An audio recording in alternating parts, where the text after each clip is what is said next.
Here's what I'm going to do. I'm going to pray, and then we're going to just jump right in, okay? Because we want to get through as many of these as possible. Again, remember, if we don't answer them tonight, don't freak out. Next Wednesday or the following, we'll get to it. We're also going to try to stick to questions about relationships and dating and things like that. If you ask a question about sex or you ask a question about, anything in that realm, in that area, I'm probably going to save it to the last Wednesday because we're going to be covering that subject the last Sunday of this series. And so you guys can breathe.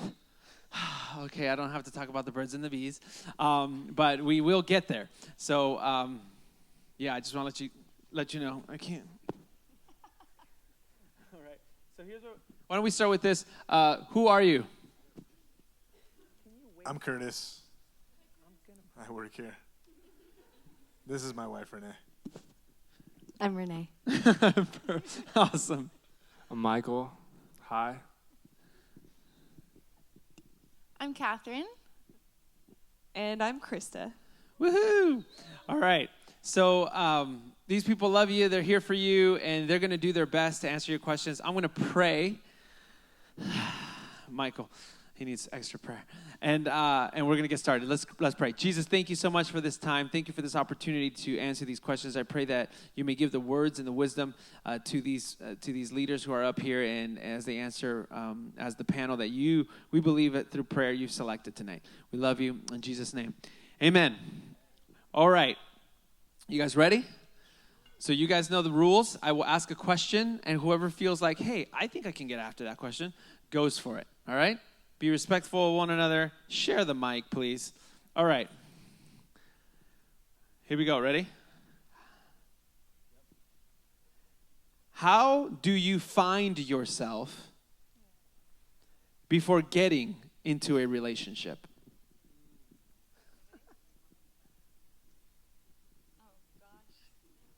First of all, I already broke a rule. It says begin with letting us know if you're a boy or a girl. I'm a girl. So to let you know, I'm supposed to begin with that. So I'm a rule follower. I have to follow the rules. I'm a girl. Okay. How do you find yourself? That's a great question.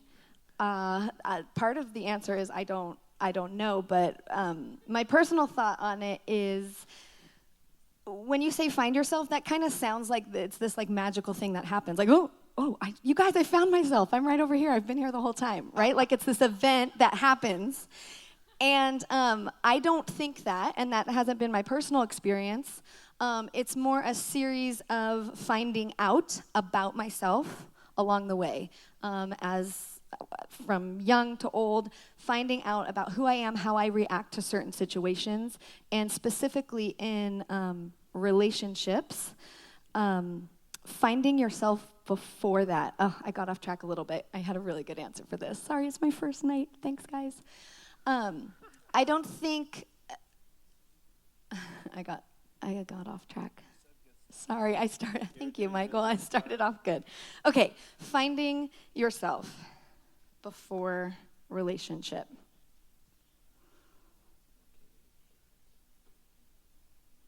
Yes, please do. Like she was saying, you kind of find out as you go on. For me, I messed up so much, and then I was like, wait a minute, that's not the man that God has for me. So I took like 4 years before I dated someone again. And it was in that time, I had hiccups, like some big hiccups, but it was in that time where I didn't have to text her every night. I didn't have to worry about coming home, oh man, she's already blowing up my phone, or hold up, I haven't called her tonight, or oh, she's probably going to want to hang out this weekend. It was like 4 years of just with my boys and God allowing God to just, refine me to this man that I believe I am today. And so. All right. How do you know that he's the one? How do I know he's the one? This is funny because I was just joking about how I didn't want to answer this question because it's going to sound kind of like a downer. I don't necessarily think that there's only one person in the entire world that I'll ever marry. I think we have a choice to do so. But the one, I think, is the person that you with him are able to further God's kingdom better. So if you are with someone and you guys can do more for God's kingdom when you are married or dating, then I think that's a great thing. But if you constantly, even two believers can be hindering in each other's faith. And so if that's happening, he's not the one. Because you guys constantly should be pursuing God and going after him, pulling each other up, and edifying every single person you come into contact within your relationship. And so he's the one when he and you together further God's kingdom better than apart.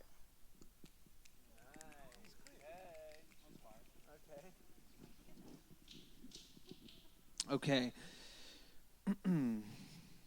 What do you feel like is the most important thing in a relationship?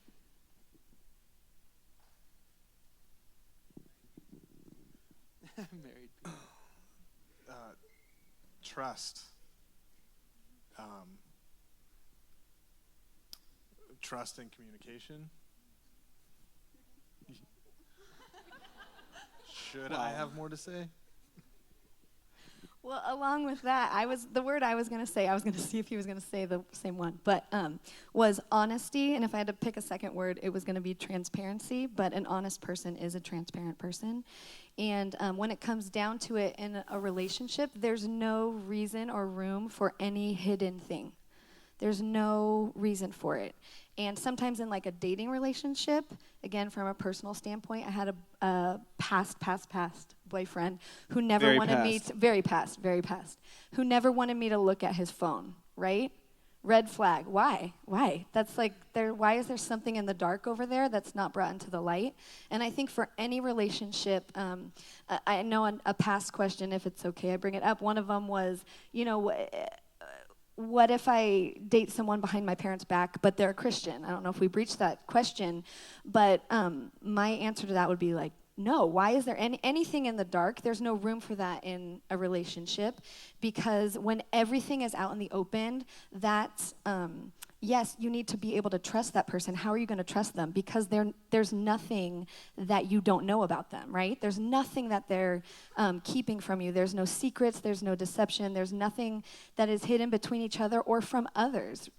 That's maybe not in a marriage situation, but you understand what I'm saying, I think. Hi, Nicole. Hi, Nicole. Hi, babe. What do I do if my parents don't like my boyfriend? Nicole, answer it. Oh, God. Poor girl. Oh, goodness. Well, if you're a teenager and your parents don't like your boyfriend, chances are you've probably broken a rule or two already when getting a boyfriend that they don't like. So I would say you should probably get some counsel, talk to one of us, because there's details in that. It depends really on the situation, but ultimately we should be honoring our mother and father, and so hopefully you could speak to them and talk to them about why it is that they don't like that person, and they might have a very good reason for not liking that person that you haven't seen, and it might not be safe for you. So I would say it's worth a conversation. If you can't talk to your parents, then talk to one of us, because most likely you shouldn't be dating someone that your parents don't approve of. All right. Nice one, babe. Just coming in and, swinging of the bat. I like that. All right. How can a girl find the right boy? Someone who loves them and cherishes them. Did you gear up for that? It's probably from a girl. Take it. Go ahead. Whoever. Not married and Can you just say that one more time? Yeah. For me? How can a girl find the right boy? Someone who loves them and cherishes them. Another thing that I think maybe you guys won't want to hear is I don't think that we should ever be looking. I think that the moment that we're constantly trying to become something or good enough for a guy to take interest in us, we have it all wrong. We will always fall short of everyone's expectations. We won't ever be good or perfect enough if we're so consumed with ourselves, because what we want, I think universally, is a godly man who is seeking a godly woman. And what that looks like is I need to be content with who I am and where I'm at currently. So I am seeking opportunity to serve. I'm seeking opportunity to grow in my faith, in my relationships. You can have guy friends, you have girlfriends. You should be thriving where you're at currently. And that's for you. You don't do that to be good enough for a guy to cherish you, because in reality, you deserve to be cherished. Every single person in here does. And so I don't think that we should seek to attain that, to be cherished by a boy. Yeah. Awesome. Go for it. Of course. Just to add on, just like Catherine said, without actively looking for it so that you can get something, it's still good to recognize something when it's there. And what I mean by that is recognizing what a man who cherishes and loves someone looks like. Who are those relationships in your life, be it your parents, be it your married leaders, teachers at school, other older siblings, or peers that are in relationships that have healthy relationships where you see that happening. You want to be able to recognize what that looks like. It's easier to find something when you know what it looks like, right? If you're looking for a blue shoe with red shoelaces, when you find it, you will know that you found it because you know what it looks like. And I think it's good to take note of those relationships around you, and don't settle for less than what you see is the best happening around you, because that is what God desires for you as well.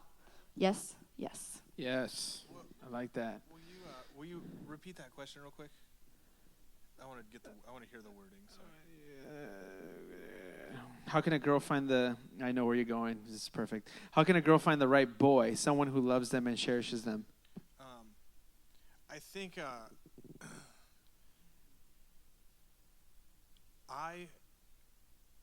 want to cherish my wife. I wanted to cherish her when we were dating. I wanted to cherish her when I was pursuing her. I wanted to be that person. So, I mean, obviously the question's from a girl, but you'll know in the way that they're pursuing you because it's selfless. So, sometimes it won't be obvious for a long time, and then it'll click that, oh, that guy is pursuing me, and it's selfless because he has a desire to cherish me. And I think it's clear as day, I think, when you can start to recognize that and see that. I mean, I give Michael, for example, he can tell you about it, but even just what he did this past Valentine's Day was him cherishing his girlfriend and caring for her and doing things completely selflessly. And I would, if you ask Michael about it, because it was just well done. And I was proud of him for that. So yeah, buddy. You'd go after. All right. Hey, you know what? Shout out. How do you know if the relationship isn't healthy?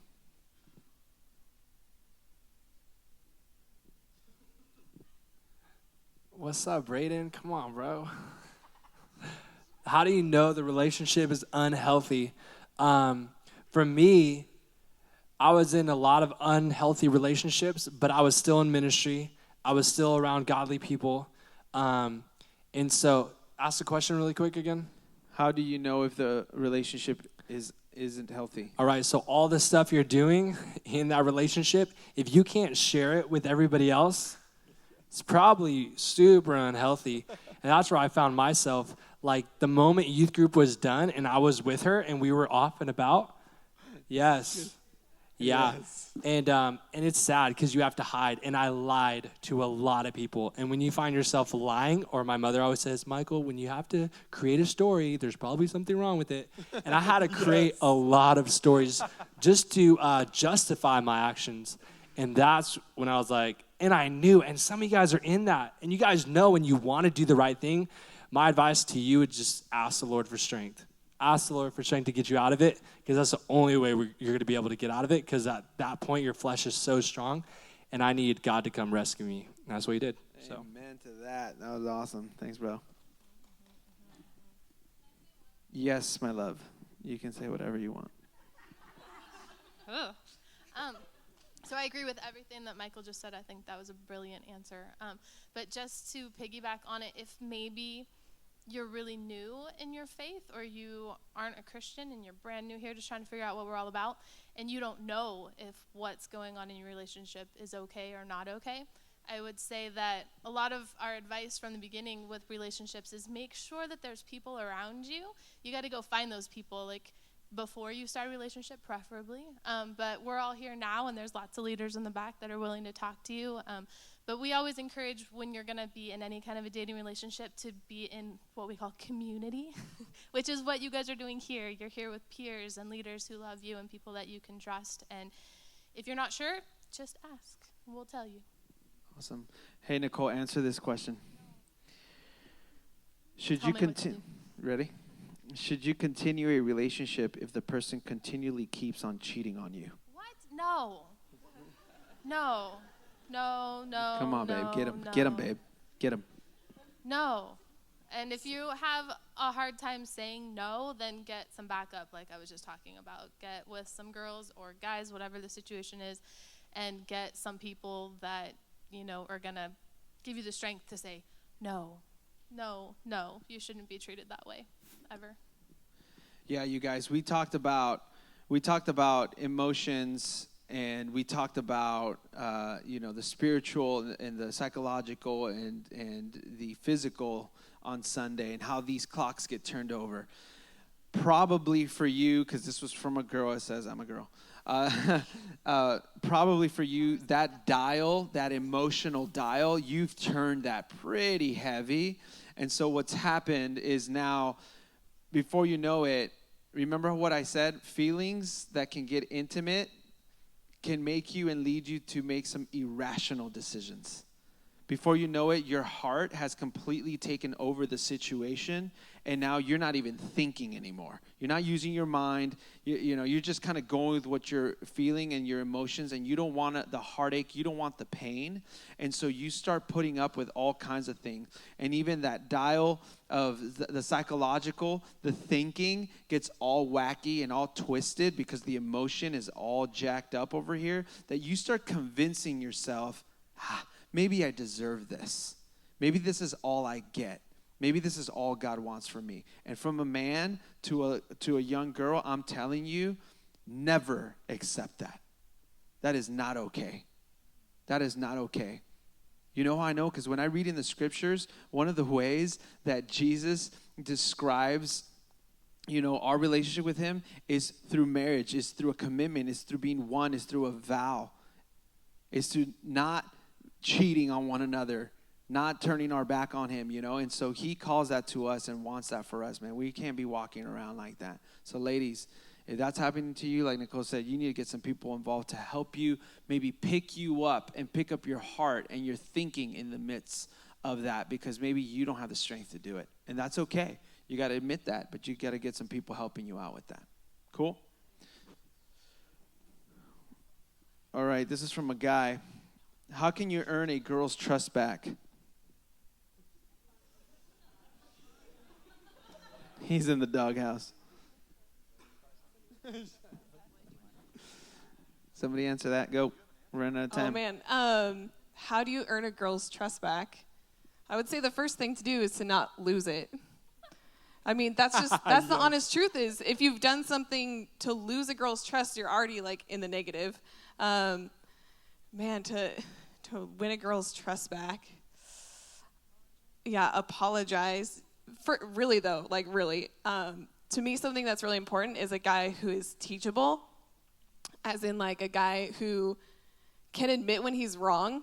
And so if you've wronged a girl in some sense, sorry, my throat's all jacked up, but you need to apologize, admit it. That's the first step, is to just apologize, admit that you were wrong. I don't know, it kind of depends on the situation, what happened, but maybe even giving her some space, I don't know, admitting you're wrong and being like, you know what, I care about you, and I know you're probably really upset at me, so I'm going to give you some space, and treating her just respectfully. Not in not in a flirting with her kind of way, but just treating her like a person. I don't know if that makes sense, but showing her respect and that you care about her just in general, as a friend, as a person. Yeah. We all feel good with that? All right. How do you get over a guy who just got a girlfriend? Have fun with that one. Okay, so with this, I think it talks about heartbreak, which is one of the most painful and unfortunate feelings anyone has to go through. But I honestly think that community is one of the things that actively pursuing will bring that about. Time is like the greatest healer. The farther away you get, you can hopefully look back after time has passed and be able to be healed from situations. I know in my experience, when I have experienced heartbreak, my friends have been the ones who have gotten me through it. My best friend, whenever this happened for us, starting like when we were 16, we would text each other every single time we wanted to think about our ex or wanted to text them, because that's when it gets lonely, like when you're alone a lot of times. So I would text her, hey, I need to be distracted. And she'd be like, okay, cool, like, how's your day? Like, she would talk to me, and we would do this vice versa. So find community, find leaders who are understanding and who want to hear your heart. Because a lot of times with heartbreak, we just feel like people don't care. And so find people and allow people to care for you, because there are people available to you. So Awesome. Is it okay if he doesn't want to date you before meeting your family? Does that make sense? That doesn't make sense, does it? Is it okay if he doesn't want to date you before meeting your family? Yeah, that's okay. Trying to understand. I think I'm assuming the opposite, right? Anybody want to just very quickly, 10 second? We're thinking that the question is it okay if he wants to date you but not meet your family first, That's right? what I was That's what we're thinking. Like, okay, I want to go out, but like, and maybe your parents' rule is, or, you know, it's a thing for parents to be like, no, this guy wants to take you out. We want to meet him. So if that's what your parents want and he's not wanting that, I would ask why? Why? And if he can't come up with a good answer, first of all, no, it's not okay if that's what the situation is. Again, to honor your parents. That's a really simple request, by the way.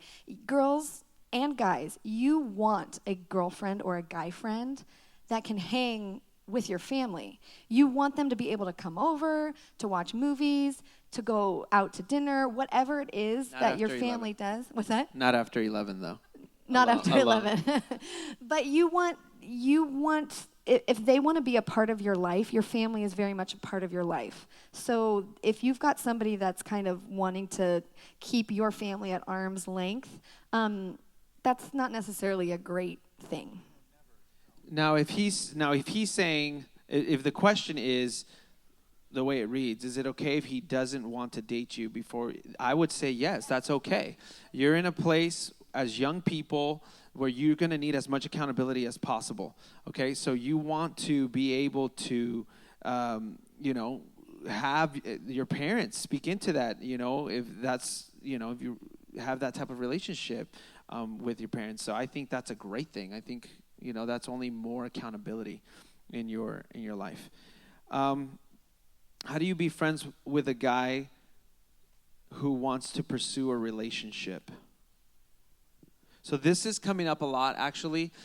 This whole idea of like, how can you be friends? So I'm just going to add like a bunch of little questions here. How can you be like friends but not be dating? And then this question, just this whole friends into dating, and it keeps coming up. I think they're like totally jacked up there in the head about this. So I got in trouble Okay. so big. In high school, she was my high school sweetheart, and I was dating her.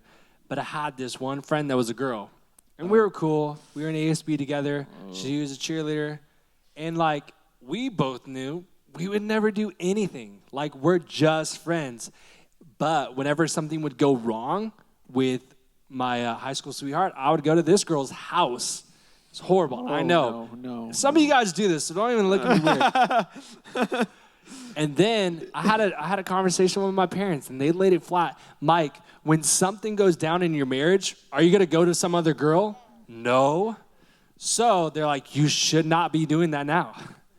I was like, that's smart. And so, but man, I know in high school, like, everything that's going on in your body and like whatever, you guys don't want to hang out with all the guys all the time. You want that feminine. And that was cool in high school, but man, it's not going to work out in marriage. So you guys are in high school, start preparing yourselves. You know, you guys are about to be in college. So, I mean, girls that are friends are great. And you know, you could chill with them, but like not just alone, you know, if they're not someone you're pursuing, you know what I mean? So. Nice. Beautiful. Amen. Okay. This is from a girl. How do we just be friends with a guy that I used to be in a relationship with? I love this one. We're going to tell him. We will be covering this on Sunday too, by the way, but I want you to tackle it. Yeah, do it. Jack it all up. Mess it up. This one is tough, and it's tough because when you break up, like Arnold was talking about, on Sunday, sometimes you've turned over those clocks already, and they've started ticking, and you have to essentially start all over at the beginning. And you've got to start from being strangers again, and then go into acquaintances, and then go into friends, and you have to completely separate. So it can be a very long, and it can be a very painful process as well. But to really do it correctly, where both sides aren't just in this limbo state of, oh, will we, won't we, will we, won't we, are we going to maybe go further this time, are we maybe actually going to start dating again? To not have those questions, you actually have to grow apart and become strangers again. Yeah, I would say just to add on to that, it's almost like if you think about, you know, white going into black, there's this huge gray area, and you've descended into the gray area. And what you can't do is you can't move slowly out of the gray area because it's still just gray. You have to go all the way back to the white. You have to, like Curtis said, you have to go all the way back to being strangers. Otherwise, it's just gray, and it's exactly like you said, will they, won't they, all of that. It's just a mess. So you have to go all the way back. Yeah. Yeah, that's awesome, guys. We're going to be unpacking that even more on Sunday. So you want to be here. I want to be here. All right. Which one do I want to give you? Wait, there's a good one up here somewhere.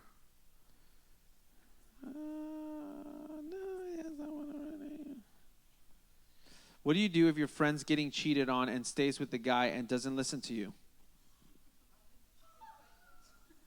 Quiet, you guys. Wow, they're having a fight out there. Let's have them answer. Do you guys want to attack that? Anybody over there? Get it, babe. Just grab the mic. What do you do if your friend's getting cheated on and stays with the guy and doesn't listen to you? I can actually speak into this a little bit as someone that was in that situation, not as the friend speaking truth, but as the idiot that was dating a guy who was cheating on me. And my friends, they told me, and they let me know, and I was like, yeah, I don't think that's true. And I was just fooled by this guy. And as that friend, you just have to keep loving them, really, because at that point, they probably don't. They're like Arnold said, they're so wrapped up that like ticking clock is just, the psychological clock is going, and they're just completely wrapped up in it. So you just need to stay the constant friend, and eventually they'll see it and they'll turn around and be the one who's there for them after that too. That's really rough, because if they get out of that, say you know, like Nicole was saying, they realize it, they're going to need you to back them up. When they eventually break up, they're going to need you to be there for them. Otherwise, they're just going to turn back around and go right back into that relationship. It's good. I got a couple good ones coming in. How do you deal with being in the friend zone? Yes, this is good. Come on now. This is good, especially for dudes. Come on now. Somebody help them out. Or them out. How do you deal with being in the friend zone? It's from a girl. It's from a girl. I think first and foremost, you have to guard your heart. And so if you aren't able to be if you are liking this guy and are constantly thinking about him, you're in the friend zone, but you're not really a friend. You've crossed that line. A lot of times in our mind, we'll create what ifs, or he'll come around, and we just find ourselves we almost turn over the emotional clock when the guy agreed nothing to it. And so that is not being very wise in guarding our heart. And so sometimes you have to take a step back from the friendship. It's really easy to use each other for emotional support when there aren't other relationships. So it's kind of an in-between relationship. Not intentionally, sometimes it just happens. So I think sometimes it would be wise to step back from the friendship, still be friends, but maybe not connect really emotionally or personally or individually until you are able to settle and have peace in your heart.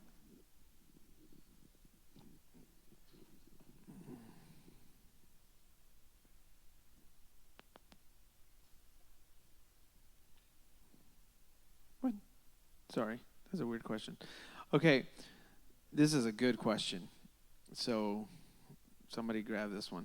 What is the first step to getting out of an unhealthy relationship? Great question, by the way, whoever asked that. First step. You got it? This could be really quick, and then you can piggyback off of it. Well, I don't know if I'm going to say what you're going to say. For me, the first step was actually just taking a step, because the first step is the hardest step to take. And so whether that's with community and friends backing you up, having that real conversation with this person and saying, look, whether you want to admit to it or not, I'm coming to you admitting that this is unhealthy because I know that it's unhealthy. And don't expect them to see it or to know it, because they might not be ready to take that step, because it's a really hard step to take. It's hard to admit that you were wrong about this person that you cared so much about, or that you have to look in the mirror and say, no, they're not the one. I wanted them to be the one, but they're not the one. And then you have to act on that, because the longer you don't act on it, the relationship will just continue to be unhealthy, because now you're in turmoil because you know the right thing to do, but you're not doing it. So whatever the question was, the first step is to just take the step that you need to take to end the relationship. Ouch. It's hard. Anybody to add anything?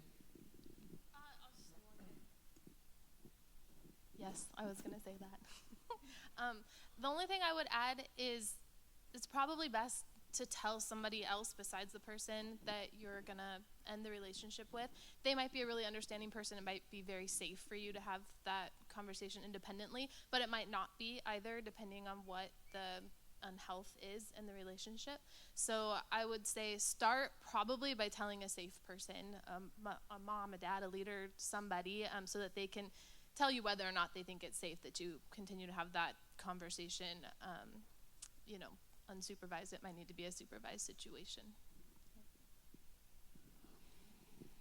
And off of Nicole's, if it's unhealthy and you need out, you tell someone, because you may go to that person that you're in the unhealthy relationship, and they may try to convince you to stay, and what they say might sound really good. And if you hadn't have gone to somebody before, you'll just find yourself back in that situation. So having someone that you trust that can be that accountability to really make sure that you remove yourself. That's good. Remember, guys, when you're in it, you're not thinking straight. You're not. You need people supporting you, And for those of you who are watching it happen, because this whole cheating question keeps coming up. Another one came up. But what if they're choosing to trying to be with them, whatever? Listen, you may be frustrated as friends watching your friend walk through this, but you got to understand, it is not that easy. their heart is attached. Their spirit's attached. I mean, their mind's so attached. You got to be patient. You got to take the time. You got to pray for them. You got to be there for them. You got to help counsel them. Because I was talking to a student the other day that is trying to work through a relationship and get out of it, and their friends were frustrated at her because she wasn't listening. So basically, then they turned their backs on her and isolated her. Awesome. Good job, guys. Come on. Can't do that. Now they're alone with that person, still trying to figure it out. So patience is key, and continuing to be there for them. Okay, just a couple more questions because we got to move on. How do I stay out of a relationship before I'm ready for one?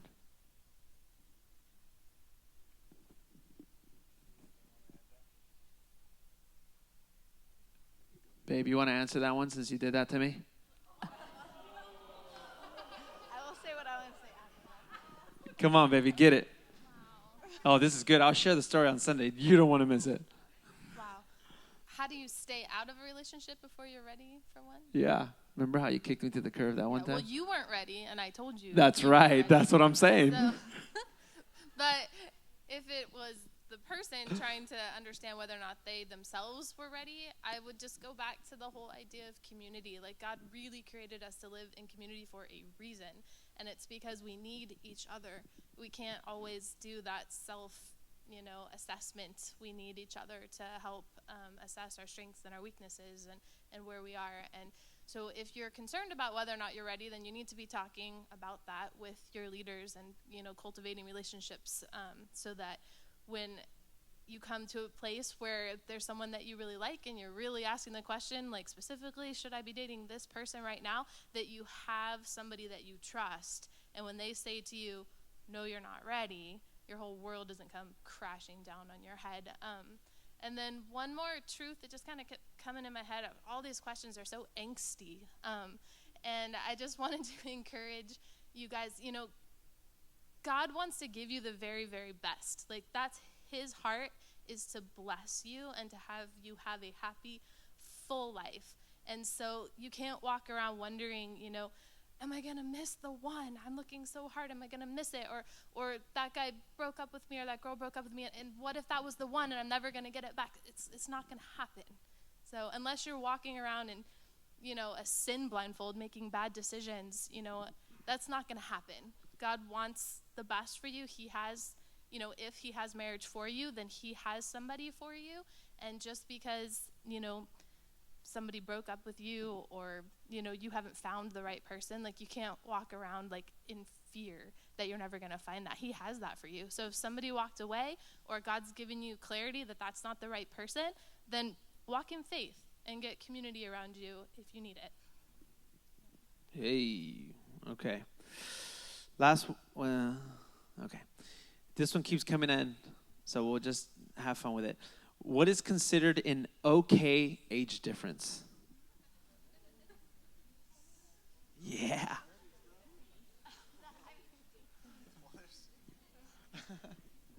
Come on, Kaufman. There's obvious 3 years. There's obvious legal age differences that are set by the government that you all should be in compliance with. And then there's if your parents have set any, that's huge. I mean, you still are hopefully all living under your parents' roofs, and if they set those guidelines, that's to be taken seriously. And then aside from that, that kind of trims it down somewhere, hopefully.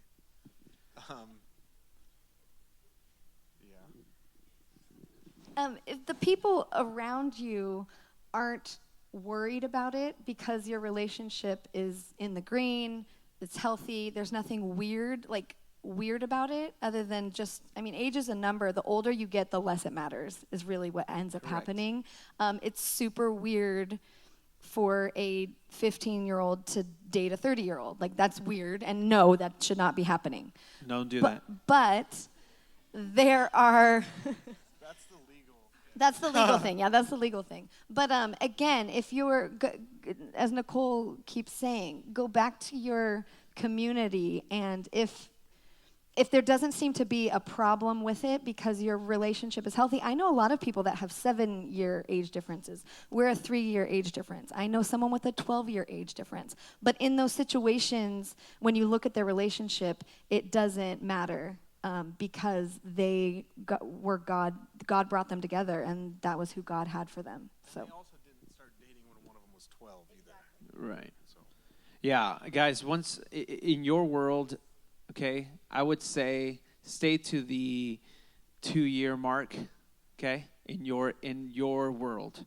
Because if you've got some dude, ladies, 3rd year in college, 4th year in college, coming down, trying to pick you up in high school from your practice or something like that, get the heck out of there.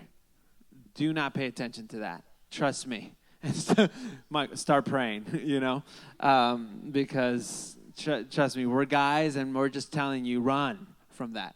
But once you get past a certain age, what I think happens is all these dials that we've been talking about, they're a little more mature. You've turned them up a little bit more. You've grown in those areas. And it's why age, I think that number just becomes a number, because you get to a place where God has matured you and got you to a certain spot where you're able to make a decision to be with somebody who's older or younger than yourself. Okay, last question. Well, these are funny, you guys. Is he lying? All right, I'm going to ask this last one because it's fun. And then the rest of you, if you ask a question, trust me, we'll move them to next Wednesday, okay? So come back. One of them that you guys kept on asking a million times and we won't answer tonight, you guys can come talk to him, is what did he do for Valentine's? It was awesome. Oh, yeah, Addison will be here next Wednesday, so she can tell you herself, all right? But here's the thing. Here's the last question. If a guy claims he still has feelings for you, then he blocks you, is he lying? So I did this, and I Michael. straight did this. But straight up true. Okay, so this girl was bad news. She was bad news, and my flesh wanted her. And some of you girls are out there, and some of you guys, your flesh wants that person, but you shouldn't be with them. For me, man, my flesh was screaming, I want that girl. But my community, Jesus Christ himself, was saying, Mike, you do not mess with that. Not saying she's bad, but because I was at a place where I couldn't be trusted. And so I literally just had to block her and other people because, it wasn't healthy for me. Some of us guys and maybe girls, you're lonely one night. Okay, let me go see what she's doing, Yes, I have feelings for her. I crossed a lot of those dials. And so there's a lot of heart ties that were there. There's a lot of heart ties that maybe you guys don't even know you have. But just look at your actions, how you're, desiring that person, where your emotions are at. And so, yeah, I had feelings for them. And even in my past, yes, I care for my high school sweetheart, what she's doing. Hopefully she's doing something great. And I don't want to see her doing stupid stuff, but I have to block her because it's the process that I have to go through because I messed up, and a lot of times our actions have some crazy consequences. And sometimes we have to do that. And so if you're a girl on that end, understand, I don't know, I can't speak for every guy, but if he's a good guy and it looks like he's doing some good things, maybe he's just trying to, protect his heart and he's trying to do something good for the Lord. That doesn't mean you're just some horrible girl or a horrible person. He just has to move on, and sometimes we have to do that, even if we care about you. So, or maybe he is lying. And honestly, maybe he's lying and he's a coward and he doesn't know how to confront you and say to you, you know what? I don't have feelings for you. And so he's lying to you because he doesn't want to confront you and say the truth. So he's like, oh, yeah, I like you, or yeah, I still kind of have feelings for you, and maybe even flirts with you. But again, he's a boy. He's not a man. And so he goes and his actions don't follow, which if that's happening to you ladies, another thing, you don't want a boy. You don't want that, so get away from that. So you want a man. So, In the words of Apostle Ben, get up and run. get up and run. All right. So before we get up and run, thank you guys for your questions. Come back next Wednesday. It's only going to get more heated up in here. Give a round of applause for our panel. They did a pretty sweet job. You guys did a good job. It's